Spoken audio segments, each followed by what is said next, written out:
সূরা মুহাম্মদ নাজিল হয়েছিল মদিনায় হিজরতের পর, বলা যায় এটা প্রথম সূরা মদিনায় হিজরতের পরে, এবং এর কিছু আয়াত মক্কাতেও নাজিল হয়েছিল, কিন্তু অল্প কিছু আয়াত মক্কায় নাজিল হওয়ার কারণে আর বেশিরভাগ আয়াতগুলোই মদিনায় নাজিল হয়েছে, বিদায় একে মাদানী সূরা হিসাবে ধরা হয়।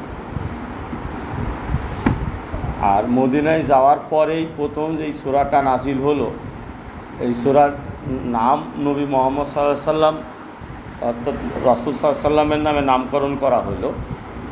এবং একই সাথে এই সূরার আরও একটি নাম আছে, ছদ্মনাম বা ছায়া নাম, সেটা হচ্ছে যে এটাকে সূরাতুল কিতালও বলা হয়, যুদ্ধের সূরা।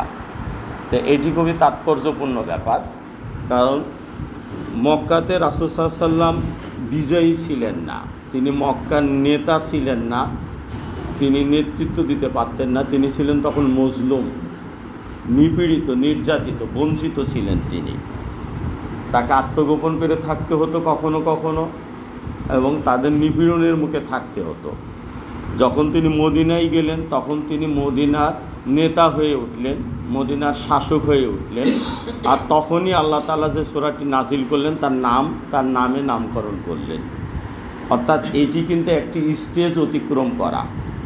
এই জায়গাটা তাৎপর্যপূর্ণ যে সত্যিকার অর্থে রাসূল সাল্লাল্লাহু আলাইহি সাল্লাম আল্লাহ রাসূল হিসাবে তার যে কর্তব্য, যেটা তার ফাংশন সমাজে, সেটা তিনি শুরু করতে পারলেন মদিনাতে যে। বিষয়টা বোঝা গেছে? মদিনাতে যে তখন তিনি যখন নেতৃত্ব পেলেন, তখন তিনি যুদ্ধ, বিগ্রহ, সালিশ, মীমাংসা, চুক্তি, বিভিন্ন বিষয়ের সমাধান দেওয়া, নেতৃত্ব দেওয়া, এইগুলো তখন তার হাতে আসলো। তখন তিনি একটি ক্ষমতা বা পাওয়ার পেলেন। এই পাওয়ার পাওয়ার কারণে তিনি নবী হিসাবে তার যা দায়িত্ব, সেটা তখন তিনি রাখেন। তো এর মধ্য দিয়ে তিনি তার সত্যিকারের যে মিশন, আল্লাহ রাসূল, এই দায়িত্বটা তিনি তখন শুরু করতে পারলেন, এটা তিনি আমলে আনতে পারলেন। আর এই জায়গায় আল্লাহ রাসূলকে আল্লাহ তাআলা তার কোরআনের একটি নামের ভিতরে নিয়ে আসলেন। কোরআন শরীফের ভিতরে একটি সূরার নামকরণ করে দিলেন। কোরআন শরীফের অন্য সূরার ভিতরে মুহাম্মদ সাল্লাল্লাহু আলাইহি সাল্লামের নাম এসেছে, এই সূরার মধ্যেও এসেছে। তো এই জায়গায় সূরার নামকরণ করে দিলেন, অর্থাৎ তিনি এখন সত্যিকার অর্থে একজন রাসূল হিসাবে তার পূর্ণ দায়িত্বের ভিতরে তিনি প্রবেশ করলেন। এটি একটি শিক্ষণীয় ব্যাপার। আর সেই সাথে তিনি এই যে একটি সূরা আল্লাহ তাআলা নাজিল করলেন, এই সূরাতেই এতদিন নিপীড়িত ছিল যে মুসলমানগণ, সাহাবাগণ নিপীড়িত ছিলেন, সেই সাহাবিগণ যখনই ওখান নিপীড়নের কবল থেকে মুক্ত হলেন, তখনই তাদের সামনে যুদ্ধের বিধিবিধান দিয়ে দিলেন। অর্থাৎ এবার সামনে আসতেছে যুদ্ধ।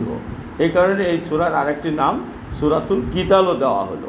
এবং মুহাম্মদ সাল্লাল্লাহু আলাইহি ওয়াসাল্লাম তিনি তার হাদিসের ভিতরে বলতেছেন, আনা নাবিউস সাইফ, আমি হচ্ছে তরবারির নবী। তিনি আরেক জায়গায় বলছেন যে তার রিজিক তরবারির ছায়াতলে, অর্থাৎ যুদ্ধের মধ্যেই তার রিজিক রয়েছে। যুদ্ধের থেকে যে গনিমত আসে তার একটি অংশ রাসূল সাল্লাল্লাহু আলাইহি সাল্লামের কাছে নির্ধারিত আছে, সেটা তার কাছে থাকে, আর বাকি অংশ বন্টন হয়। সেটা যুদ্ধের, তার জন্য আল্লাহ তাআলা সদকা গ্রহণ করা হারাম করেছেন। তিনি সদকা খান না, সদকা গ্রহণ করেন না, তিনি হাদিয়া গ্রহণ করেন। এবং সেই সাথে রিজিক হচ্ছে সম্মানজনক রিজিক হচ্ছে এই গনিমতের মাল, যুদ্ধের মধ্য দিয়ে যেটা আসে, এটা নবীগণ গ্রহণ করেন। তো এই সব মিলাই এই উম্মতের জন্য, আমাদের নবী মুহাম্মদ সাল্লাল্লাহু আলাইহি ওয়াসাল্লামের জন্য এই জায়গা থেকে কিছু বিষয় আমরা ইঙ্গিত পাই। সেটা হচ্ছে যে আল্লাহ রাসূল সাল্লাল্লাহু আলাইহি ওয়াসাল্লাম এসেছেন পৃথিবীতে যুদ্ধ করবেন, তিনি দিনকে বিজয়ী রাখবেন, তিনি শাসক হবেন, শাসন করবেন। এবং এই আগেও আমরা আলোচনায় এসেছে যে হিজরতটা কেন সবথেকে গুরুত্বপূর্ণ ঘটনা। হিজরতটা গুরুত্বপূর্ণ ঘটনা এই কারণে যে হিজরতের মধ্য দিয়ে এটি একটি মূলত ছিল বিজয়, এই বিজয়টা। এবং এই সূরার শুরুতেই আল্লাহ তাআলা সেই জায়গাটা এনেছেন। তিনি বলতেছেন যে আল্লাযিনা কাফারু ওয়া সাদ্দু আন সাবিলিল্লাহি আদাল্লা আমালাহুম, অর্থাৎ যারা কুফরি করেছে, মক্কার কাফেরদের কথা বলতেছেন। যখন আল্লাহর বিধান আসলো তখন কিছু মানুষ তা মেনে নিল, কিছু মানুষ তা অমান্য করলো। যারা অমান্য করলো তারা হলো কাফের, যারা মেনে নিল তারা হলো মুসলিম। আর অমান্যকারীদের মধ্যে কিছু মানুষ এটাকে বাধা সৃষ্টি করলো, কিছু মানুষ অমান্য করে চুপ থাকলো, সে মানে না। কিন্তু সে যা মানতেছে তাকে বাধা দিতেছে না। আর কিছু মানুষ ইসলাম গ্রহণের পথে বাধা সৃষ্টি করতেছে, ইসলামে আল্লাহর যে আদেশগুলো আসতেছে সেটা পালনের ক্ষেত্রে বাধা সৃষ্টি করতেছে। এগুলো হচ্ছে আল্লাহর রাস্তায় বাধা দেওয়া। কেউ দিন গ্রহণ করবে, সে বাধাপ্রাপ্ত হচ্ছে। আমাদের সমাজেও কিন্তু এই বাধা আছে কি না? অবশ্যই আমাদের এখানে বাধা আছে। হয়তো আমরা নামাজ পড়তে গেলে বাধা পাচ্ছি না, কিন্তু শরীয়তের অন্য যে হুকুম আছে, বিচারিক হুকুম আছে, অর্থনৈতিক হুকুম আছে, রাজনৈতিক নিয়মকানুন আছে, এগুলো করতে গেলে কিন্তু আমরা বাধা পাচ্ছি। আবার আমাদের সমাজেও বহু অমুসলিম আছে, তারা ইসলাম গ্রহণ করতে চায়, কিন্তু ইসলাম গ্রহণ করতে আসলে তারা বাধাগ্রস্ত হচ্ছে। পার্বত্য চট্টগ্রামে ইসলাম গ্রহণ করার কারণে তাদেরকে হত্যা করা হয়, অথচ যখন সে খ্রিস্টান হয় তখন কিন্তু তাকে কিছু বলা হয় না। যখন সে হিন্দু ধর্ম থাকে তখন তাকে কিছু বলা হয় না। তার উপজাতিদের ভিতরে তাদের যে মতাদর্শ আছে সেটা মেনে চলতেছে, তাদের ধর্মমত, তখন তাকে কিছু বলা হয় না। কিন্তু একজন ব্যক্তি যখন মুসলমান হয়ে যায় তখন তাকে হত্যা করা হয়, তখন তাকে ওখান থেকে বহিষ্কার করা হয়। এই যে অবস্থা তৈরি হয়, তো এইগুলো আল্লাহর রাস্তায় বাধা সৃষ্টি করা। আর দিনকে বিজয় করার পথে যে বাধার সম্মুখীন হয়, এগুলো সবই আল্লাহর পথে বাধা সৃষ্টি করা। তো যারা কুফরি করেছে এবং অসদ্য এবং বাধা দিয়েছে, দুটো কথা। যারা শুধু কুফরি করেছে তারা না, তারা একটা, আর যারা কুফরিও করেছে আবার বাধাও দিয়েছে, তাদেরকে আল্লাহ বলতেন যে আল্লাহর রাস্তায় বাধা আছে আদাল্লা আমালাহুম, অর্থাৎ তাদের কর্মকে ভাই কথা ব্যাখ্যা দিয়েছেন, ওটি একটি ব্যাখ্যা যে তারা যে কিছু ভালো কাজ করে সেটার তারা ফল পাবে না বা সওয়াব পাবে না বা প্রতিদান আল্লাহর কাছে পাবে না, সেটি একটি ব্যাখ্যা। এর সাথে আরেকটি সম্পর্ক ব্যাখ্যা আছে, আমি সেটা পাশেও আপনাদের সামনে আনতেছি। সেটা হচ্ছে যে তাদের এই বাধা দেওয়াটা ছিল কি, ইসলামকে ঠেকিয়ে দেওয়া, তাই না? কিন্তু এই ঠেকিয়ে দেওয়ার এই বাধাটাকে আল্লাহ তাদের ব্যর্থ করে দিয়েছেন। ব্যর্থ করেছেন কেন? কারণ তারা মক্কার থেকে যখন আল্লাহ সাহাবাগণ যখন হিজরত করে আসেন, তাদেরকে কিন্তু তারা স্বাচ্ছন্দ্যে তাদেরকে বিদায় দেয় নাই, তারা কিন্তু যেতে দেয়নি মক্কার থেকে, তাদের লুকিয়ে হিজরত করে আসতে হয়েছে। যাওয়ার পথে বাধা দিয়েছে, তাদের সম্পদ কেড়ে নিয়েছে, তাদের পরিবারের লোকজনকে কেড়ে নিয়েছে, কেউ বিয়ে শাদী করছেন, ওই যে তার স্ত্রীকে আটকে রেখেছে তাদের গোত্রের কথা বলে, এরকম অনেক কাজ করছেন। সোহেব রুমি রাদিয়াল্লাহু আনহু তার সম্পদগুলো, ব্যবসা বাণিজ্য সব কেড়ে নেওয়া হইল। এরপরে ওই যে ইবনে সালাম রাদিয়াল্লাহু আনহু, ওনার স্ত্রীকে আসতে দেওয়া হলো না, উম্মে সালমা ওনাকে আটকে রাখা হইলো, ওনার সন্তানকে আটকে রাখা হইলো। আর রাসূল সাল্লাল্লাহু আলাইহি ওয়াসাল্লাম যাতে চলে যেতে না পারেন, তাকে হত্যা করার জন্য তারা কি করলো, রাতের আধারে বাড়ি ঘেরাও করলেন। আমরা সবাই জানি, আমি শুধু জায়গাটা আপনাদেরকে ধরিয়ে দিব। কিন্তু এইটাকে আল্লাহ কি করলেন, আল্লাহ এটাকে ব্যর্থ করলেন এবং আল্লাহ রাসূলকে তিনি ঠিকই তাদের কাছ থেকে মুক্ত করে মদিনায় নিয়ে চলে আসলেন। তিনি পর্বতের গুহার ভিতরে আশ্রয় নিলেন, সেখানেও তারা তাকে খুঁজতেছিল, পুরস্কার ঘোষণা করলো, পিছনে ধাওয়া করলো, তারা কত দূর যাবে, এইভাবে যে তারা লোক লেলিয়ে দিল, কিন্তু শেষ পর্যন্ত ধরতে পারলো না, রাসূল সাল্লাল্লাহু আলাইহি ওয়াসাল্লামকে শনাক্ত করতে পারলো না, চিনতে পারলো না। রাসূল সাল্লাল্লাহু আলাইহি ওয়াসাল্লাম তাদের কবল থেকে তার জীবন নিয়ে তিনি যে মদিনাতে এসে শেষ পর্যন্ত পৌঁছাইতে সক্ষম হইলেন, এটি ছিল একটি বিজয়। এটা ছিল তাদের সকল ষড়যন্ত্রকে ব্যর্থ করা। তো এই যে ওয়াদাল্লা আনহুম, আল্লাহ তাআলা বলতেছেন অসদ্দু আন সাবিলিল্লাহ, যে এই যে আল্লাহর রাস্তাকে, আল্লাহর দিনকে বাধাগ্রস্ত করবার তাদের যে যত চেষ্টা ছিল, ষড়যন্ত্র ছিল, এটিকে আল্লাহ ব্যর্থ করে দিলেন। অর্থাৎ তাদের এই কর্মপরিকল্পনা ব্যর্থ করে দিয়ে আল্লাহ রাসূলকে মদিনায় পৌঁছিয়ে দিলেন আল্লাহ তাআলা নিরাপদে, এবং তিনি তার সকল সাহাবীগণ সহ তিনি মদিনাতে এসে পৌঁছাইতে পারলেন, এবং পৌঁছায় মদিনার তিনি নেতৃত্ব পাইলেন। মদিনাবাসীরা আন্তরিকভাবে তাদের সকলকে গ্রহণ করলেন। এই ঘটনাটা ছিল একটি বিজয় এবং তাদের সকল ষড়যন্ত্রকে ব্যর্থ করার একটা ঘটনা কাফেরদের।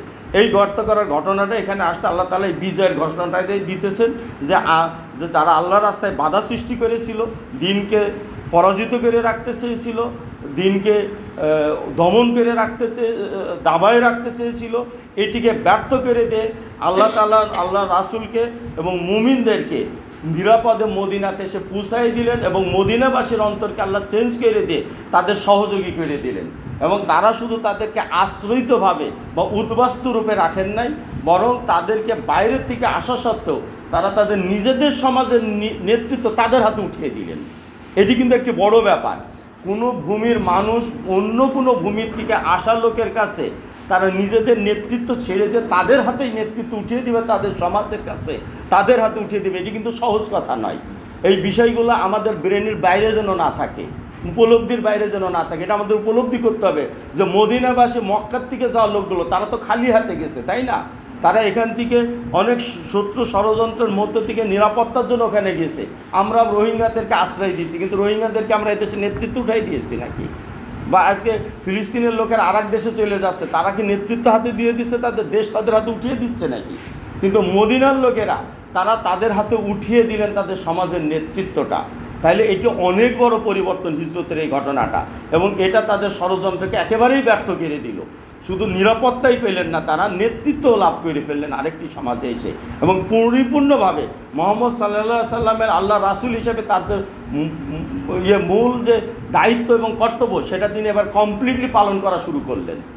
কারণ তিনি এখন পরাজিত নন, তিনি এখন বিজয়ী, এবং তিনি নেতৃত্ব দিতেছেন, তিনি পালন করতেছেন। আল্লাহ তাআলা এই কথাটারই ইঙ্গিত এখানে দিয়েছেন যে তাদের সকল ষড়যন্ত্র আমি ব্যর্থ করেছি, এবং আমি মুমিনদেরকে কাফেরদের থেকে বের করে নিয়ে এসে আমি তাদেরকে সামনে এনেছি। এই কথাটাই পরের আয়াতগুলোতে আল্লাহ তাআলা আসছেন, এবং আল্লাহ বলছেন যারা বিশ্বাস করে সৎকর্ম সম্পাদন করে তাদের পালনকর্তার পক্ষ থেকে মুহাম্মদের প্রতি অবতীর্ণ সত্যে বিশ্বাস করে, আল্লাহ তাদের মন্দ কর্মসমূহ মার্জনা করেন এবং তাদের অবস্থা ভালো করে দেন। এই জায়গাটা আরেকটা আমি কথা আনবো ওই আগের আলোচনার সাথে সম্পর্ক হিসাবে, যে তাদের মন্দ কর্মসমূহ মার্জনা করেন, এটা দুটো অর্থ।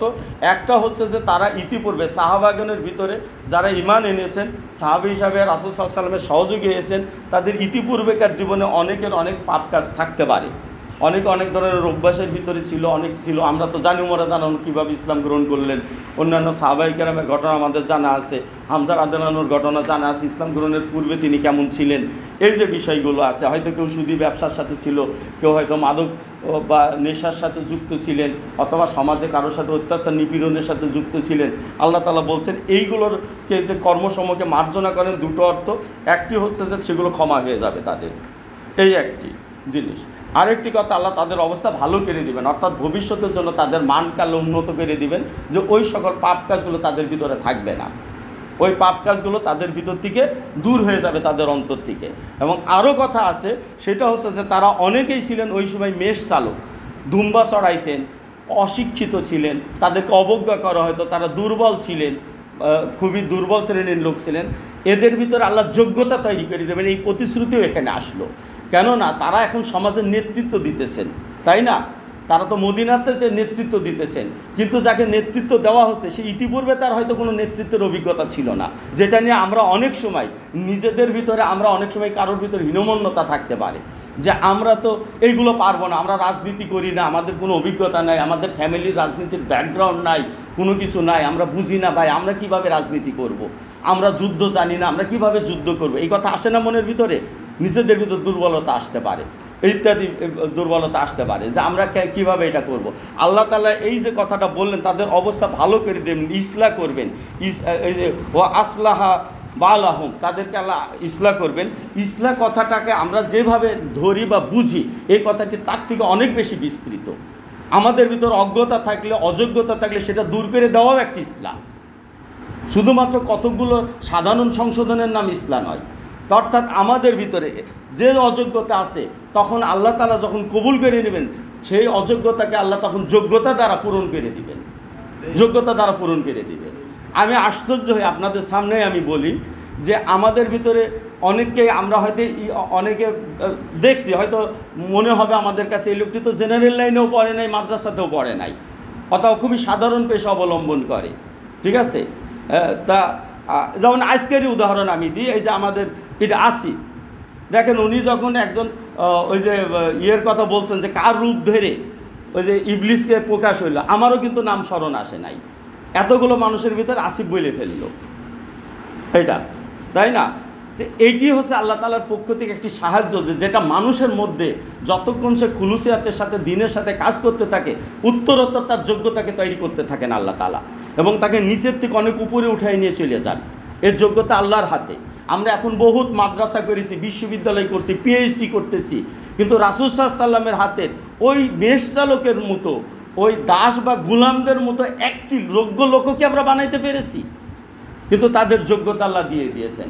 আফগানিস্তানে যারা এরকম করে ভেড়া চড়াইতে, আজকে তারা আফগানিস্তান শাসন করতেছে, তারা পারতেছে না শাসন, সেখানে এত খাতা কলম মেনটেন করা লাগে না চুরি বন্ধ করার জন্য, এত কিছু লাগে না, তারাই নেতৃত্ব দিতেছে। মোল্লা উমর তো পূর্বের থেকে কোনো বড় কোনো শিক্ষিত উচ্চশিক্ষিত ব্যক্তি না, কিন্তু তিনি কি তার দ্বারা কি আল্লাহ তারা বড় বড় উচ্চশিক্ষিত ডিগ্রিধারীদেরকে তাদেরকে কি আল্লাহ পরাজিত করে দেননি? পিছনে ফেলে দেখে তাকে উঠাই নিয়ে আসেননি আফগানিস্তানে? উঠাই নিয়ে এসেছেন। দুর্বল আফগান জাতি তাদেরকে দিয়ে আল্লাহ রাশিয়াকে পরাজিত করেছেন, আমেরিকাকে পরাজিত করেছেন। আমরা মনে করি আমাদের এই ভূখণ্ড থেকে আমরা কিভাবে আমরা এই দুর্বল মানুষ মোকাবেলা করব, বিশাল বিশাল শক্তিশালী তারা, আমরা কিভাবে এই অশিক্ষিত হয়ে আমরা কিভাবে এই সমাজের নেতৃত্ব দিব আমরা বুঝি না, জানি না। এই জায়গাটা আল্লাহ তাআলা এখানে জানিয়ে দিতেছেন যে আল্লাহ তাদেরকে সেই যোগ্যতায় উত্তীর্ণ করে দিবেন, সেই যোগ্যতা আল্লাহ দান করবেন। উমর রাদিয়াল্লাহু আনহু খলিফা হওয়ার পরেও তিনি তার ওই যে উট বা দুম্বা চালানোর লাঠিটা তার ঘরের ভিতরে রেখে দিতেন, আর মাঝে মধ্যে তাকে বলতেন, হে ওমর, যদি ইসলাম না আসতো আর তুমি ইসলাম গ্রহণ না করতে, তুমি আরবের ওই মক্কার একটা ওই মেষ চড়ানো রাখাল ছাড়া আর কিছুই থাকতে না, কিছুই থাকতে না। তোমাকে কেউ মনে রাখতো না, কেউ তোমাকে সম্মান করতো না। আজ ইসলাম এসেছে, তুমি ওমর ইসলাম গ্রহণ করেছো বলে আজকে তুমি পৃথিবীর শাসক হয়েছো, অর্ধ পৃথিবীর শাসন করতেছো। তুমি ভুলে যেও না সেটা, ইসলামই তোমাকে এই যোগ্যতা দিয়েছে। তা আমাদের দুর্বল ভাবার কিছু নেই, আমরা কে শিক্ষিত অশিক্ষিত এগুলো ভাবার কিচ্ছু নেই, কার পিছনে সেই ইতিহাস নাই এটা ভাবার কিছু নেই। আল্লাহ তাআলা পৃথিবীতে বহু দাসদেরকে বহু বড় বড় শাসক বানিয়ে দিয়েছেন, গোলামদেরকে শাসক বানিয়েছেন। ইউসুফ আলাইহিস সালামকে আল্লাহ উঠাই নিয়ে আসছেন, কুরআন শরীফের ভিতরে আল্লাহ কথা বলতেছেন। আমরা আফ্রিকার মামলুক বংশের ইতিহাস অনেকে জানেন, যারা ইতিহাস পড়েন। মামলুক মানে কি? এই জিনিসটা বা একটা ছাগলের আপনি মালিক, আপনি যখন ছাগলের মালিক হয়েছেন তখন ছাগল হচ্ছে আপনার মামলুক, বোঝা গেছে? অর্থাৎ আপনি ছাগলের মালিক, আর ছাগলটা হচ্ছে সেই জিনিস যার একটা মালিক আছে, অর্থাৎ হচ্ছে অন্যের মালিকানার অধীন। এটা ফাইল আর মাহফুলের বিষয়, আরবি ব্যাকরণ যারা জানেন এটা। তা মামলুক বংশের একটা কথা আছে, তার মানে কি তারা গোলামরা আফ্রিকার রাজত্ব করেছে ইসলামের ইতিহাসে। এটা ইসলাম এই দাসদেরকে এরকম শাসক বানিয়ে দিয়েছে। আমাদের ভারত উপমহাদেশেও তাই। আমরা বখতিয়ার খিলজির কথা বলি, উনিও একজন দাস ছিলেন, সেখান থেকেই তিনি সেনাপ্রধান হয়েছেন। অর্থাৎ একজন মানুষের খুলুসিয়াত সদিচ্ছা। আজকের ইউরোপ বা পশ্চিমা পণ্ডিতরা, মনোবিজ্ঞানীরা বা দার্শনিকরা বলে যে একটি উইলে একটা মানুষকে অধিক যোগ্য বানিয়ে দেয়। উইল মানে হচ্ছে ইচ্ছা, গুড উইল। এই যে উইল পাওয়ার বলা হয়, আপনার যখন তীব্র ইচ্ছা বা আকাঙ্ক্ষা তৈরি হবে, যোগ্যতা আল্লাহ আপনার ভিতর তৈরি করবেন, তখন সেটার মধ্যে আল্লাহ তাআলা যোগ্যতা দান করে দিবেন। তো এই জন্য আমাদের এই জায়গার থেকে শিক্ষা নিতে হবে যে সাহাবাগণ মক্কাতে তারা মেষ চড়াইতেন, দুম্বা চড়াইতেন, তারা গোলাম ছিলেন, দাস ছিলেন। আবু বকর রাদিয়াল্লাহু আনহু তাদের অর্থ দিয়ে সম্পদ দিয়ে মুক্ত করেছিলেন। তারা এই লোকগুলোই মদিনাতে যে নেতৃত্ব দিতেছেন, এবং আল্লাহ বলতেছেন যে তাদের ভিতর যে দুষ্ত্রুটি ছিল, ভুল ত্রুটি ছিল, এটা আমি শুধরিয়ে দিব, এবং তারপরে তাদের ভিতরকে আরও আমি ভালো যোগ্যতায় উন্নীত করে দিব আমি, এটা আল্লাহ জানিয়ে দিলেন। অর্থাৎ তারা যে সমাজে বলে না, যারা আপনাদের হাতে রাষ্ট্র গেলে আপনারা চালাবেন কী করে, কোনো সমস্যা নাই, কোনো সমস্যা নাই। আমাদের ওই সময় যারা পৃথিবী শাসন করেছে তারা এরকম কম যোগ্যতা নিয়ে শাসন করেছে, যোগ্যতা আল্লাহর হাতে। বহু লেখাপড়া শিখেছে, তারা বড় জ্ঞানী মনে করে তারা নিজেদেরকে, কিন্তু আল্লাহর দ্বীনের মানদণ্ডে তারা একটা গাধার থেকেও নিকৃষ্ট। কোরআন শরীফের ভিতরে আল্লাহ বলে দিয়েছেন। অতএব ওই সব যোগ্যতা নিয়ে তাদেরকে কাছে আমাদের নিজেদেরকে দুর্বল সাজার কিছু নেই। তো এই জন্য এই জায়গাটা আল্লাহ বললেন যে যোগ্যতা উন্নীত করে দিবেন তাদেরকে। তারা মদিনায় শুধু শাসন করে নাই, মদিনার পরে তারা রোম এবং পারস্যের পতন ঘটিয়ে সেখানকার বড় বড় যারা শাসক ছিল তাদের পতন ঘটিয়েছেন, এবং সেই শাসনের সেই সব এলাকার পারস্য এবং রোমের থেকেও তারা আরও সফল এবং দক্ষভাবে তারা শাসন চালিয়েছেন, বিচার কার্য পরিচালনা করেছেন, এগুলো তারা করেছেন। অতএব আমাদের এই জায়গার থেকে শিক্ষা নিতে হবে এই সূরার এই ঘটনার থেকে। আল্লাহ তাআলা এও বলছেন যে কেন এটা করেন তিনি, এই যে বাতিলের এই যে মুমিনদের ভিতর যোগ্যতায় তাদেরকে উত্তীর্ণ করলেন, এবং কাফেরদেরকে আল্লাহ লাঞ্ছিত করতেছেন, তাদের অহংকারকে দর্বকে শূন্য করে দিতেছেন। তারা অনেক বড় যোগ্যতার দাবি করে, অথচ কিন্তু তারা ব্যর্থ হয়ে যায়। যখন সে ব্যর্থ হয় তখন আর মূল্য থাকে তার। আর মুমিনগণ যতই তাকে অযোগ্য বলেন, সে যখন সফল হয়ে যায় তখন তো তারটাই বিজয়ী হয়ে যায়, তারই তো মর্যাদা প্রতিষ্ঠিত হয়। আল্লাহ কাফেরদের তাকে ব্যর্থ করেন এজন্যই যে তারা বাতিলের অনুসরণ করে, আর বিশ্বাসী মুমিনদেরকে আল্লাহ এজন্যই তাদেরকে আল্লাহ তাআলা উঠাই নিয়ে আসেন যোগ্যতা দিয়ে, এই জন্য যে তারা সত্যের অনুসরণ করে। আল্লাহ তাআলার কাছে তারা আত্মসমর্পণ করেছে, আল্লাহর দেওয়া পাঠানো বিধিবিধানকে তারা মেনে নিয়েছে, আর এটার অনুসরণ করে বলে আল্লাহ তাদেরকে এভাবে তাদেরকে পরাজিত করে তাদেরকে নিচের দিকে নামিয়ে দিয়ে এদেরকে আল্লাহ উঠাই সামনে নিয়ে আসেন। আর এভাবে আল্লাহ তাআলা মানুষের জন্য তার দৃষ্টান্ত বলতেছেন, কাজালিকা ইয়াদরিবুল্লাহ লিন-নাসি আমসালহম, অর্থাৎ এইভাবে আল্লাহ তার কর্মকাণ্ড, দরাবা মানে তো মারার কথা খালি আসে, কিন্তু দরাবা দিয়ে তো বর্ণনা করা আল্লাহ তাআলার কর্মসূচি বা আল্লাহ তাআলার কলা কৌশল এগুলো সবই বোঝায়।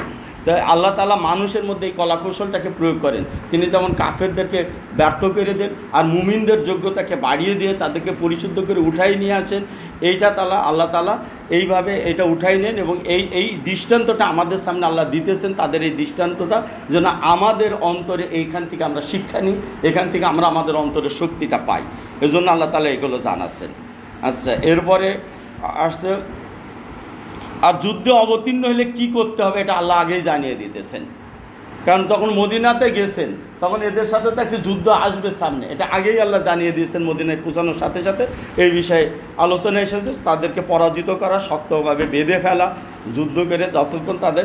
এখানে একটি কথা আমি টিকে হিসেবে আনতে চাই, সেটা হচ্ছে যে এখানে বলা হচ্ছে যে যুদ্ধের পরে যখন তারা মানে পরাজিত হবে, পরাজয় স্বীকার করবে, অস্ত্র ফেলে দিবে বা তারা দুর্বল হয়ে যাবে রক্তপাতের পরে, এরপর আল্লাহ তাদেরকে বেঁধে ফেলার পরে বলতেছেন যে তাই এরপরে তাদের প্রতি অনুগ্রহ করো অথবা মুক্তিপণ লও, তোমরা যুদ্ধ চালিয়ে যাবে যে পর্যন্ত না তারা অস্ত্র সমর্পণ করে। অর্থাৎ যুদ্ধের থেকে এখানে যে কথাটা আসে সেটা হচ্ছে আল্লাহ তাআলা তো তাদেরকে ছেড়ে দেওয়ার স্বাধীনতাও দিলেন, রক্তপণ বা মুক্তিপণ নেওয়ার সুযোগ আল্লাহ দিলেন।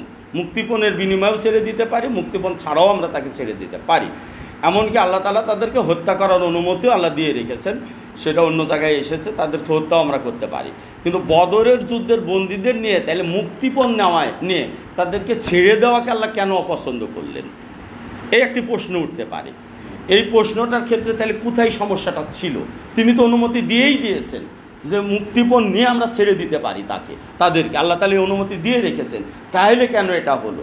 সেটা হচ্ছে এই জায়গাটায়, এখানকার ঘটনাটা হচ্ছে এখানে যে বদরে যাদেরকে মুক্তিপণ নিয়ে ছেড়ে দেওয়া হলো তাদের অনেকেই কিন্তু আবার উহুদের যুদ্ধে এসে যুদ্ধ করেছে এবং তাদের হাতে কিন্তু অনেক সাহাবীর প্রাণ গেছে। তাহলে যুদ্ধের থেকে আমি অনুগ্রহ করে আমি ছেড়ে দিতে পারি তাকে, যাকে অনুগ্রহ করলে ভাই আলোচনা এসেছেন সে হয়তো এর দ্বারা তার মনের পরিবর্তন ঘটবে এবং সে হয়তো ইসলামের দিকে ফেরত আসবে এই পরিবর্তন দ্বারা। এইটি একটি জিনিস লক্ষণীয় ব্যাপার থাকে। আর আরেকটা হচ্ছে যে মুক্তিপণ দেওয়ার ক্ষেত্রে যে জিনিসটা লক্ষণীয় যে সে কাফের আছে, হয়তো কাফেরই থাকবে, কিন্তু ওই যে একটি কথা বলছি, কাফেরদের সবাই তো আল্লাহর পথে বাধা দিতে আসে না, যুদ্ধ করতে সবাই আসে না। তাহলে মিনিমাম এই জায়গাটা আমাদেরকে নিশ্চিত হইতে হবে যে ওকে ছেড়ে দিলেও আরেকবার যুদ্ধক্ষেত্রে আসবে না, আর যুদ্ধ করতে আসবে না মুমিনদের সাথে। সে তার নিজের জায়গায় নিজের ধর্ম পালন করবে, তার নিজের জায়গায় তার নিজের মতো করে চলবে, কিন্তু যুদ্ধের মাঠে সে আরেকবার মুসলমানদের সামনে আসবে না। অর্থাৎ আপনি এমন কোনো শত্রুকে ছেড়ে দিতে পারেন না ধরার পরে, যাকে ছেড়ে দেওয়ার পরে আবার আপনার সাথে আরেকবার যুদ্ধ করতে আসবে। বুঝা গেছে বিষয়টা?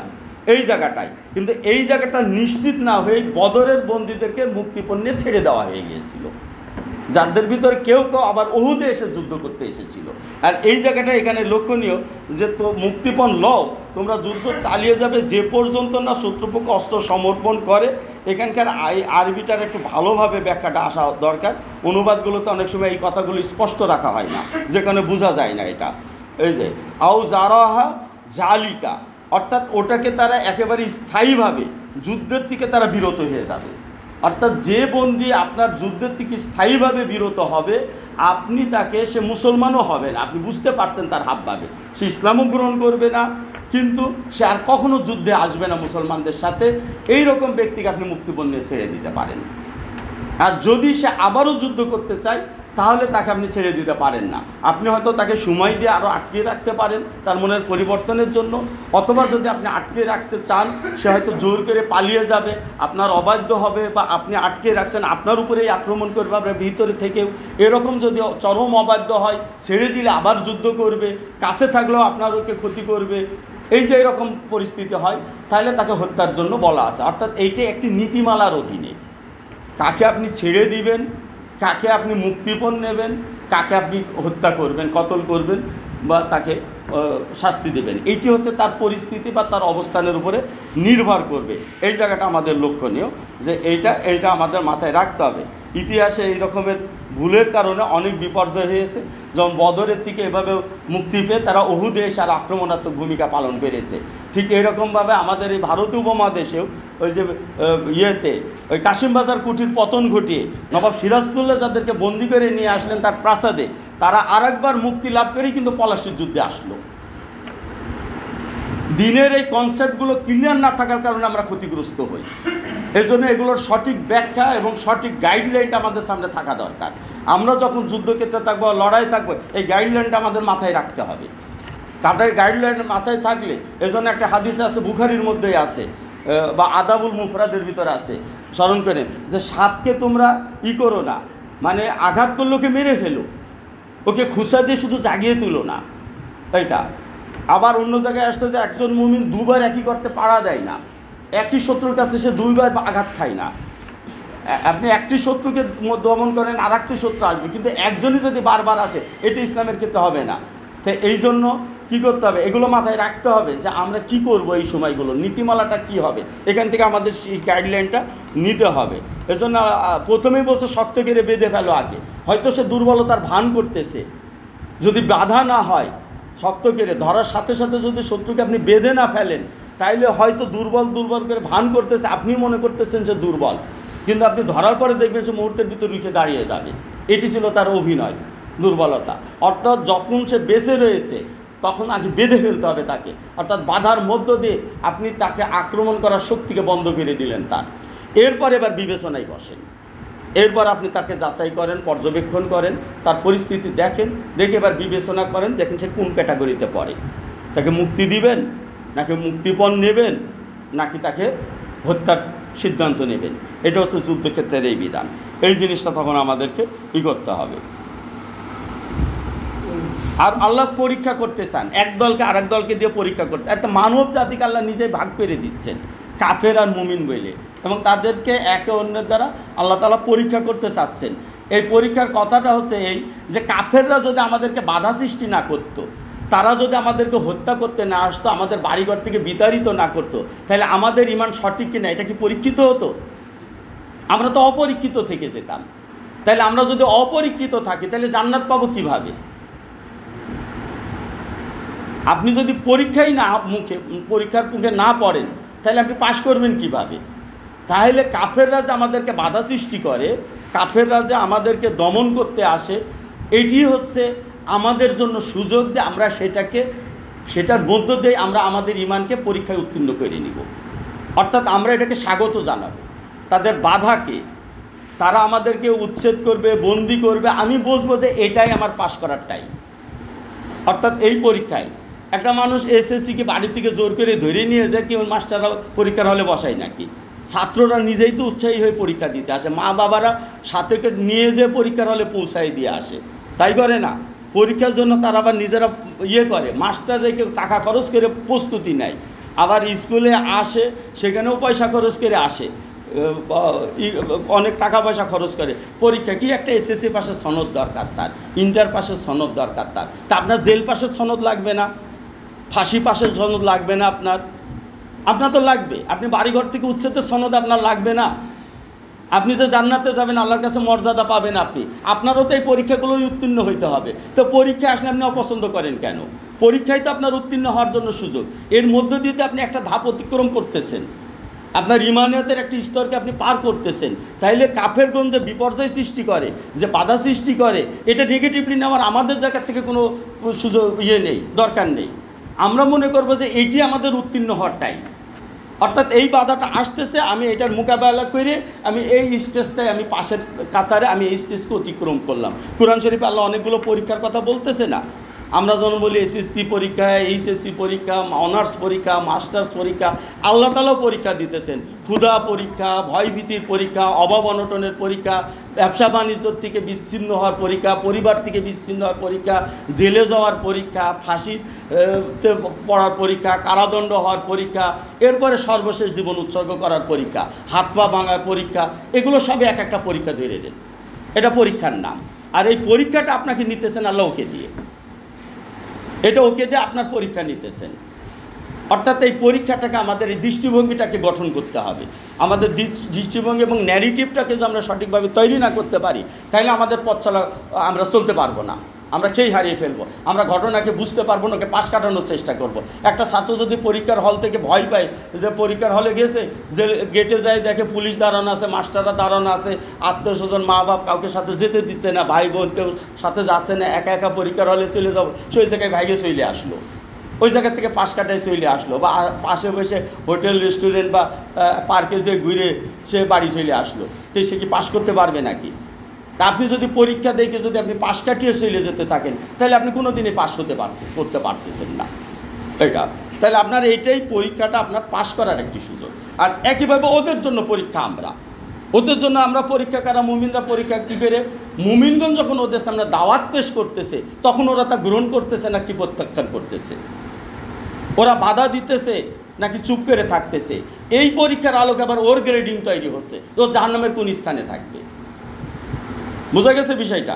জাহান্নামের কোন কোন শাস্তি ওর জন্য প্রযোজ্য হবে, কোন কোন শাস্তির যোগ্যতা সে অর্জন করতেছে, এইটা ওর জন্য পরীক্ষা। অর্থাৎ এই পরীক্ষার মধ্য দিয়ে আমরা যখন ওদের কাছে যদি দাওয়াত না পেশ করি, আমরা যদি ওদের মুখোমুখি হয়ে না দাঁড়াই, তো ও তো কিয়ামতের দিন উঠে বলবে যে আল্লাহ আমার কাছে এই দাওয়াত কেউ দেয়নি, আমার কাছে বার্তাটা পৌঁছায়নি। যেমন আজকে বাংলাদেশের 18 কোটি মানুষের কাছে ন্যূনতম আমাদের এই জাতির, সারা বিশ্বের দায়িত্ব তো সেটা পরে, আগে আমার তো নিজেদের জায়গায় আমাদের দায়িত্ব পালন করতে হবে। আল্লাহ রাসূল তো প্রথম তার পরিবারের লোকদের কাছে পেশ করেছেন, তারপর তার গোষ্ঠীর কাছে পেশ করেছেন, তারপর মক্কার ভিতরে সকলের কাছে পেশ করেছেন। আমাদের তো ধারাবাহিকভাবে বিশ্বের কাছে চলে যেতে হবে। আমি প্রথমেই বিশ্বের হয়ে উঠলে তো হবে না, আগে আমাকে ধারাবাহিকভাবে যেতে হবে বিশ্বের কাছে। তো এই দাওয়াতটা পৌঁছানোর ক্ষেত্রে আমরা যদি এটা না পৌঁছাই, তখন ওর ওই অভিযোগ তো ও যখন উত্থাপন করবে, তখন আমি প্রশ্নের মুখে পড়ব। কারণ আল্লাহ রাসূল তো বলে দিয়েছেন, দায়িত্ব দিয়ে গেছেন যেন আমরা সেটা প্রকাশ করি, আমরা যেন ওদের কাছে যাই। তাইলে এই যে আমরা দাওয়াত দিতেছি, এটা ওর জন্য পরীক্ষা। যখন ও দাওয়াত পেয়ে গেল, তখন ও কিন্তু ওর ওজর হারিয়ে ফেললো। যেমন দাউদ আলাইহিস সালামের ঘটনার ভিতরে আসতেছে না কোরআন শরীফের ভিতরে, যে বলা হচ্ছে আল্লাহ তখন জানিয়ে দিয়েছেন ওরা গ্রহণ করবে না, তখন বলা হচ্ছে যে তাহলে তোমরা আবার কেন তাদের কাছে বলতেছো?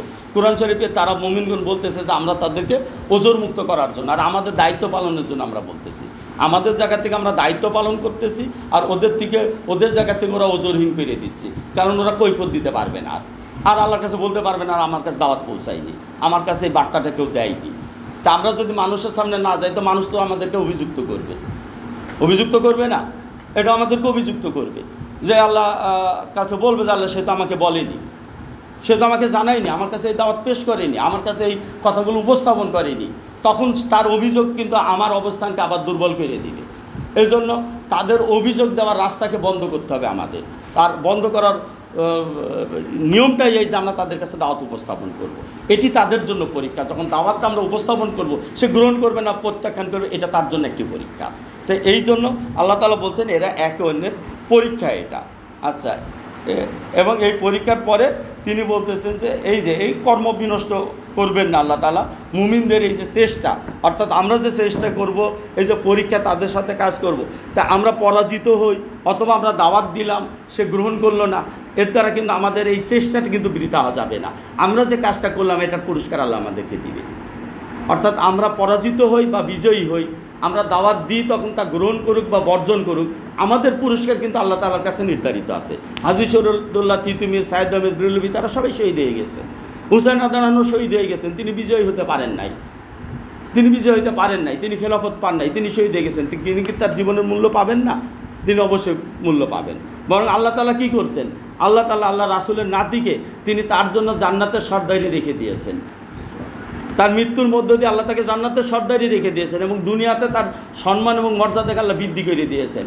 আর তার প্রতিপক্ষকে দুনিয়ায় কিছু দিনের জন্য সর্দারি দিয়েছেন, আর তার জন্য গোটা জান্নাতের সর্দারি দিয়ে দিয়েছেন। আমি এই প্রশ্নের মুখে পড়ছিলাম যে আল্লাহর নাতি তাকে এভাবে পরাজিত হয়ে গেল, আর আল্লাহ তাকেই করলো। আমি বলছি হ্যাঁ, আল্লাহ তাকে তার থেকে বড় পুরস্কার দিয়েছেন ওই মৃত্যুর মধ্য দিয়ে। কারবালার মৃত্যুর মধ্য দিয়ে আল্লাহ তাকে শুধু জান্নাতই দেননি, জান্নাতের সর্দারি দিয়েছেন। তো দুনিয়ার শাসক হয়ে কী মজা, তার থেকে জান্নাতে যদি সর্দারি পাওয়া যায়, সেটা দুনিয়ার শাসকের থেকে তা তো লক্ষ কোটি গুণ বেশি ভালো। তো তিনি আল্লাহ তাআলা তাকে জান্নাতের সর্দারির জন্য কবুল করে নিয়ে তাকে ওখান থেকে উঠাই নিয়েছেন। তার ভূমিকার কারণে, যে তিনি খুবই দুর্বল অবস্থাতে মাত্র কয়েকজন সাথী নিয়েও তিনি যে দৃঢ়তা অবলম্বন করেছিলেন কারবালায়, যে সামনে আসতেছে মনে হয় সেই দিনটা। তো এটার কারণেই আল্লাহ তাআলা তাকে এই মর্যাদা দিয়ে গ্রহণ করে নিয়েছেন। আর আল্লাহ তাআলা যাকে অপছন্দ করলেন তাকে দুনিয়াকে তাআলা পচা কীট বলে দিয়েছেন, যে পচা পশুর একটা লাশের মতো। আর দুনিয়ার সাথে যারা ঘুরে তারা কীট পতঙ্গের মতো আল্লাহ তাদের হাতে দিয়েছেন। যেমন ফেরাউনকেও তো আল্লাহ শাসক বানিয়েছেন, নমরুদকেও শাসক বানিয়েছেন, ওরকম আল্লাহ তাআলা তার প্রতিপক্ষ ইয়াজিদের হাতে শাসন দিয়ে দিয়েছে, যে ঠিক আছে যাও তুমি, এটা নিয়ে আমার সমস্যা নাই। এটা আমি নমরুদ ফেরাউনের মতো আমার শত্রুকেও আমি দিয়েছি দুনিয়ার শাসন ক্ষমতা। আজকে আল্লাহ হাসিনাকেও দিয়েছেন, মোদিকেও দিয়েছে, নেতানিয়াহু শাসন করতেছে, ট্রাম্প শাসন করতেছে। এরা কি ভালো মানুষ নাকি?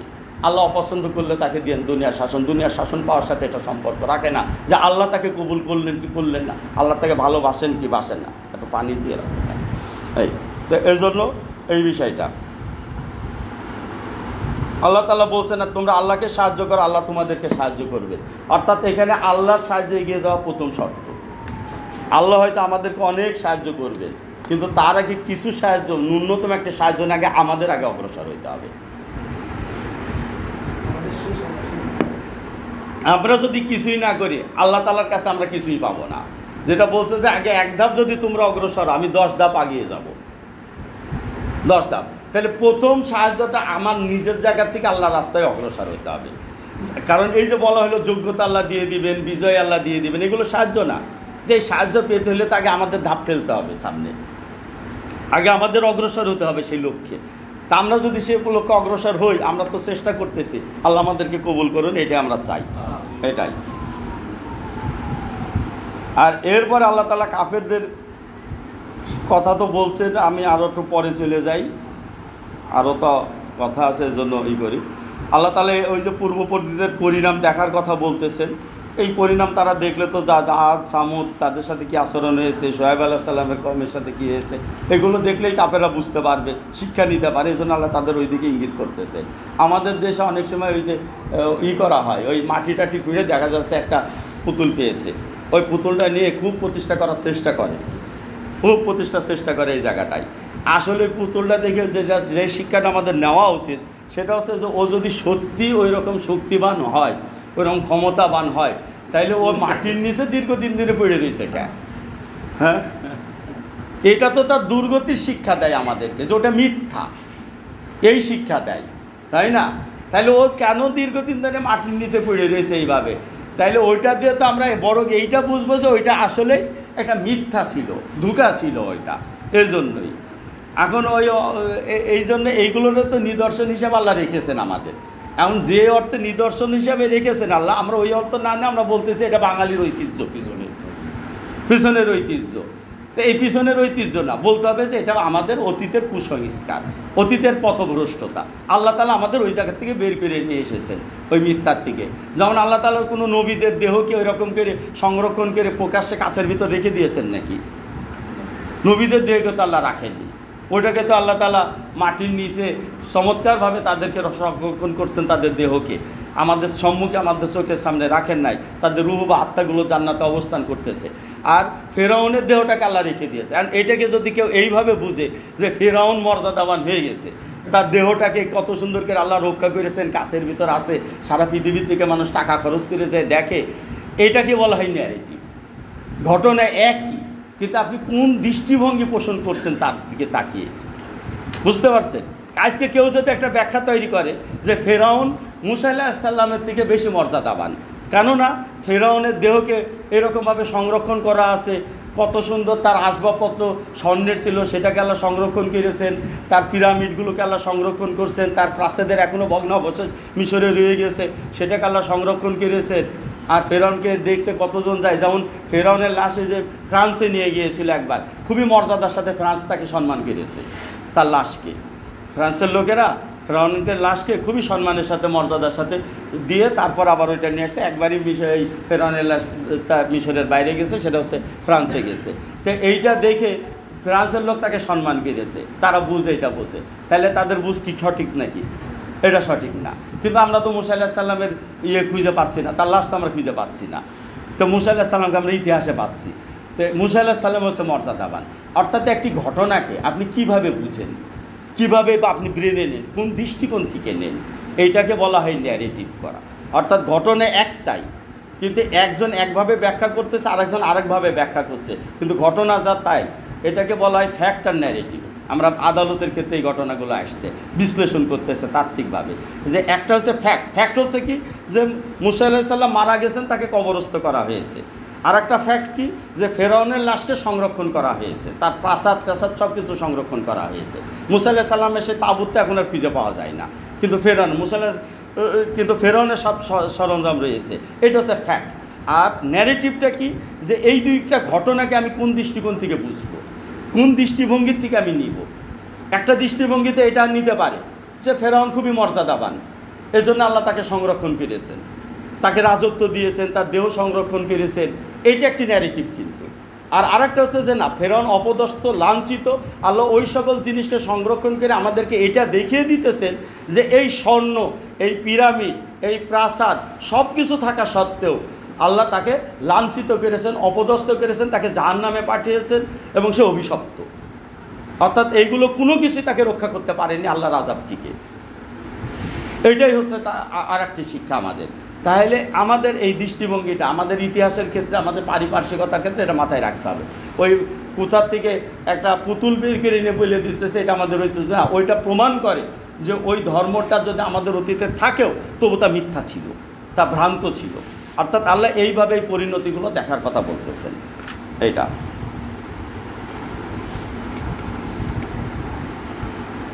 আর এই যে শেষের দিকে এসে দেখেন কাফেরদের একটা আনন্দের কথা আল্লাহ বলছেন, যে কারণে কাফেররা খুব মজা পায় আর কি।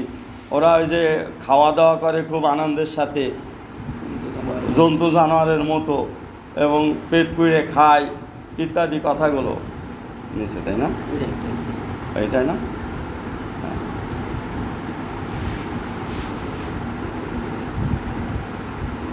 এই যে চতুষ্পদ জন্তুর মতো তা হচ্ছে তারা আহার করে এবং ভোগবিলাসে মত্ত থাকে। মূলত এইটা দেখেই তো মুমিনরা বা সাধারণ মানুষরা কিন্তু প্রতারিত হয়। তারা চাকচিক্যতার সাথে থাকে, তারা খুব আরাম আয়েশ করে, বিলাসিতার সাথে থাকে, খুবই দামাক দেখায়, দাম্ভিকতার সাথে। হাটে বাজারে গেলে দেখবেন, মার্কেটে গেলে দেখবেন, যেমন দামি দামি গাড়ি নিয়ে এসে নামতেছে, দামি মার্কেটে ঢুকতেছে, গায়ে খুবই দামি পোশাক, অলংকার, বিভিন্নভাবে তাদের গেট আপটা খুবই তারা করে, প্রদর্শন করে। এই প্রদর্শন করে তারা যে দামাক দেখায়, দাম্ভিকতা দেখায়, কোরআন শরীফের অন্যরা আল্লাহ বলছে মুমিনদেরকে এটা যেন তোমাদেরকে বিভ্রান্ত না করে। তারা এটা করে এবং এটা দেখে অনেকে দুর্বল হয়ে যায়। যেমন হচ্ছে কারণের আগের দিনে ওই সম্পদ নিয়ে জাঁকজমকভাবে যাওয়া দেখে কিছু মানুষ বলছে যে হাই, মানে তার মতো যদি আমাদের হতো বা এরকম থাকতো, বা সে কত সৌভাগ্যবান। কিন্তু পরের দিন যখন তাকে করা হইলো, মাটির ভূগর্ভে করা হইলো, তাকে আল্লাহ তাআলা ধ্বংস করে দিলেন, ধসিয়ে দিলেন, তখন তারা বুঝতে পারলো যে তাদের ভুলটা কোথায়। তো ঘটনা হচ্ছে যে আমরা আমাদের সামনে এরকম দেখব, আমাদের সমাজ, আমাদের চারিপাশে বহু চাকচিক্য দেখব, বহু ভোগ বিলাস দেখব, তাদের বহু খাওয়া দাওয়ার আয়োজন দেখব। আমরা এই আয়োজন দেখে মনে হতে পারে যে তারা বুঝি খুবই আল্লাহর অনুগ্রহ পেয়েছে, নাকি তারা খুবই সৌভাগ্যবান। না, আল্লাহ তাআলা তাদের সামনের জন্য পরিণতি খারাপ রেখেছেন, ভবিষ্যতের পরিণতি আল্লাহ খারাপ রেখেছেন। এই কথাটা আল্লাহ জানিয়ে দিয়েছে যে এরা যে এখন এইগুলো খুবই খাচ্ছে, হাইফাই হোটেলে ঢুকতেছে, তারা এই যে বিলাসবহুল গাড়ি ব্যবহার করতেছে, বাড়ি বানাচ্ছে প্রাসাদের মতো। সূরা যুখরুফে তো আল্লাহ বলেই দিচ্ছেন যে সমস্ত মানুষ কুফরিতে একমত হয়ে যাবে, আশঙ্কা না করলে আমি কাফেরদের স্বর্ণের প্রাসাদ বানিয়ে দিতাম, আমরা রূপের সিঁড়ি বানিয়ে দিতাম, এরকম আল্লাহ তাআলা বলে দিচ্ছেন। কিন্তু এদের আখিরাতে জাহান্নামের খাদ্য কী হবে এটা আল্লাহ বলে দিতেছেন। জাহান্নামে তাদের খাদ্যটা কী হবে। এরা তো এখন খাচ্ছে, ফাস্টফুড খাচ্ছে না, বার্গার, পিৎজা, আরও কী কী নাম আছে, আমি এখানে থাকতে জানতাম না, এখন এসে কিছু কিছু নাম শুনতে পাই। তো এইগুলো তারা খাচ্ছে, দেখে তো মনে হয় যে কত দামি দামি খাবার তারা খাচ্ছে। কিন্তু আপনারা জেনে রেখেন এর পরের খাবার কি, এটা সাথে সাথে আপনাদের মাথায় নিয়ে আসলেন। এই পরের খাবারটা যখন মাথায় আনবেন তখন আর ওইটা আপনাকে ধোঁকা দিবে না, ওইটা আপনারা আর প্রতারিত করবে না। আপনি যখন ঢুকতে দেখবেন যে খুবই চাকচিক্য বড় হোটেলে, কুষ্টা শহরটা এখন প্রচুর হয়েছে। আমি তো এই 17-18 বছর পর অনেক পরিবর্তন দেখছি, অনেক হাইফাই হোটেল, ঢাকার মতো সব কালচারগুলো আসতেছে। মানে ইউরোপে লন্ডন আর নিউ ইয়র্কে যা হয় 10 বছর 5 বছর পরে এটা ঢাকাতে আসে, আর ঢাকাতে যা হয় তার 5-10 বছর পর আমাদের এখানে চলে আসে, এইভাবে আসে তারা। তো এই যে ওদের খাবার হবে কি জাহান্নামে অনন্তকাল থাকবে, আর পান করতে যাবে ফুটন্ত পানি। ফুটন্ত পানি খাবে, নাড়ি ভুড়ি তা ছিন্ন করবে, কাঁটাযুক্ত গাছ খাবে। অর্থাৎ এইটাকে যখন আপনি সামনে নিয়ে আসবেন তখন আর তাদের ওই সব চাকচিক্য আপনাকে আকৃষ্ট করবে না। তখন আপনি বুঝবেন যে আজকে তুমি ভোগ করতেছো, কোরআন শরীফে আল্লাহ অন্য জায়গায় বলছে ঠিক আছে তোমরা ভোগ করে নাও, কিছুকাল তোমরা ভোগ করে নাও দুনিয়াতে। এই ভোগ করে নিচ্ছে, অথচ তার কাছে যেয়ে দেখবেন সে যে বিলাসবহুল এবং গর্ব অহংকার প্রদর্শন করছে, ওই গাড়িটা দেখবেন যে দুর্নীতি করা, চুরি করা টাকা দিয়ে বানানো। যাই দেখবেন যে কোথাও সে সুদের সাথে কারবার করতেছে, কোথাও কীভাবে সে অত্যাচার লুণ্ঠনের ভাগ নিতেছে, সে এভাবেই সে হয়েছে। বাংলাদেশে যারা ধনী হয়েছে তারা নিশ্চিতভাবে বলা যায় যে তারা কেউ হালাল টাকায় ধনী হয়নি, এটা বলা যায়। রাষ্ট্রীয়ভাবে টাকা দিলে সেটা হালাল হয়ে যায় না। সুদীর্ঘ কাল ধরে যারা রাষ্ট্রের দালালি করেছে, রাষ্ট্রের সাথে সম্পর্ক রেখেছে, ব্রিটিশরা আগমনের পরে এদেশের রাষ্ট্রের সাথে সম্পর্ক রাখার ইমানের দিক থেকে আর কোনো সুযোগ নাই। তার আগে যদি বা কিছুটা ছিল, যখন ইসলামী শরিয়া আইন ছিল তখন কোথাও না কোথাও কিছু সুযোগ ছিল। আর ইমাম আবু হানিফা তো সেই প্রথম যুগেই তিনি প্রধান বিচারপতির পদকে তিনি প্রত্যাখ্যান করেছেন, তার জন্য তিনি মৃত্যুবরণ করেছেন, বন্দী থেকেছেন, তাকে হত্যা করা হয়েছে, তিনিও তা গ্রহণ করেননি ওই সব শাসকদের ক্ষেত্রে, কারণ তারা কিছু না কিছু দুর্নীতি পাচ্ছিল, শরীয়ত থেকে তারা কিছু না কিছু লঙ্ঘন করত, তাদের এই কারণে তারা গ্রহণ করেন নাই। আর ইমাম হুসাইন রাদিয়াল্লাহু আনহু ইয়াজিদের মতো ব্যক্তির প্রতিবাদ করে, তার বিরোধিতা করে তিনি শহীদ হয়ে গিয়েছেন। তাহলে এই সব শাসক এবং রাষ্ট্রের সাথে সম্পর্ক রাখার কোনোই বৈধতা নাই যতদিন না তা হকের উপরে না আসে, ততদিন এর সাথে সম্পর্ক রাখা যায় না। আর এর সাথে সম্পর্ক রেখেই এর সাথে অংশীদার হয়ে মূলত মানুষ ধনী হয়েছে। তাও ওরও আবার বৈধ আর অবৈধ আছে, সেই অবৈধতেও তারা ঢুকে যায়। ওর বৈধটাই তো অবৈধ শরীয়তের দৃষ্টিতে, আর অবৈধটা তো আরও বেশি অবৈধ। এইগুলো দিয়েই দেখবেন যে তারাই চাকচিক্য করে, এই জৌলুস করে। যে কাউকে ডাক দেন, দেখেন, বা যে কাউকে সামনে রাখেন, কেস স্টাডির মতো ফলো করেন, দেখেন, তার তত্ত্ব নেন, দেখবেন যে সবগুলো হারামের উপরে রয়েছে। তো এইটা দিয়েই কিন্তু তারা করছে। অতএব এইটার দ্বারা আমাদের বিভ্রান্ত আর কিছু নেই। আর মুমিনদেরও আল্লাহ তারা সান্ত্বনা দিচ্ছেন যে তারা দুনিয়াতে তো ওইরকম করে ভোগ বিলাস করতেছে, তো তোমাদের জন্য আমি রেখে দিয়েছি, আমরা রেখে দিয়েছি। কি রেখে দিয়েছি? তোমাদের জন্য আমি রেখে দিয়েছি পানি, নির্মল পানি। ওরা যে পানি খায়, হয়তো ইনটেক বোতলের পানি খায়, মনে হইতে পারে আমরা তো সাধারণ আর্সেনিকযুক্ত আয়রনযুক্ত পানি খাচ্ছি, স্বাদ ভালো না, তারা ইনটেক পানি খাচ্ছে। আপনি জানে রাখেন পৃথিবীতে আজ পর্যন্ত একেবারে 100% পিওর কোনো পানি কেউ তৈরি করতে পারে নাই। 100% পিওর, শতভাগ পিওর পানি কেউ তৈরি করতে পারে নাই। বাংলাদেশের সবথেকে বেশি পিওর পানি তৈরি করতে পারছে রাজশাহী ইউনিভার্সিটি ল্যাব, কিন্তু সেটাও শতভাগ না, কিছু না কিছু অন্য উপাদান ওর সাথে যুক্ত হয়ে থাকে। আর আল্লাহ তাআলা যখন বলতেছেন যে কিয়ামতের দিনে তিনি জান্নাতে পানির নহর দিবেন, সেটা হবে একেবারেই বিশুদ্ধ। অর্থাৎ ওর পানি, ইনটেক পানি দেখলে আপনি অন্তরের ভিতরে রাখেন যত ফুটন্ত পানি খাবে কিয়ামতে, আর আল্লাহ আমার জন্য ওর থেকে ভালো পানি রেখেছেন, ইনটেক একেবারে আরও বেশি ইনটেক। ওই যে আর রাহিকুম মাকতুম বলা আছে, ইনটেক করা আর কি, তা ওই নামটাই তো নিয়ে আসছে ওই সিরাতের গ্রন্থে ওইটা। তো এরকম আবার একই সাথে সুস্বাদু শরাব, তারা শরাব পান করে, দেখলে মনে হবে খুব মজা পাচ্ছে, কিন্তু ওটা তো তার ব্রেনকে কলুষিত করে, তার অনেক লিভারকে নষ্ট করে দেয়, তার মস্তিষ্ককে বিকৃত করে, সে মাতলামি করে, নিজের ওজন ধরে রাখতে পারে না, ওয়েট ধরে রাখতে পারে না, আজে বাজে কথা বলে, ব্যক্তিত্বকে সে নষ্ট করে দেয়, এগুলো করে। আল্লাহ বলছে তোমাদের জন্য আমি রেখেছি শরাব, কিন্তু সেটা এইগুলো করবে না। অর্থাৎ এখানেই আপনি তার ধোঁকার থেকে নিজেকে মুক্ত করতে পারছেন, এই জায়গার থেকেই, যে তুমি আজকে এটা খাচ্ছ আর কাল কিয়ামতের দিন ওইটা খাবা, আর তুমি যা খাচ্ছ এর থেকে উত্তম শরাব আল্লাহ আমার জন্য রেখেছে, যেটা এর থেকেও আরও বেশি মজা এবং আনন্দ দিবে আমাকে, কিন্তু তা আমার কোনো শরীরেরও ক্ষতি করবে না, আমার মস্তিষ্কের ভিতরে সে খারাপ প্রভাব ফেলবে না, আমার ব্যক্তিত্বকেও তা নষ্ট করবে না, কিন্তু তুমি যা খাচ্ছ তা তোমার ব্যক্তিত্বকে নষ্ট করে দিতেছে। এই যে জিনিসগুলো, এরকম ফল ফলাদির কথা, যেটা দ্বারা আমাদের ভিতরে একটা ধোঁকা তৈরি হইতে পারে, এই বর্ণনাগুলো আমাদের সেই ধোঁকার থেকে মুক্ত করে। এরপরে মধুর নহর, বিশুদ্ধ মধুর কথা আল্লাহ বলতেছেন। যাক, এই কথাগুলোই মূলত সূরা মুহাম্মদের আমাদের আজকের আলোচ্য সূচি ছিল।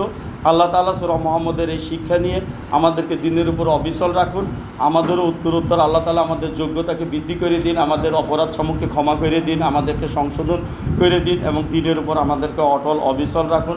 আল্লাহ তাআলা এটা আমরা কামনা করি। আল্লাহ আমাদের সবাইকে কবুল করুন। ওয়া মা তৌফিক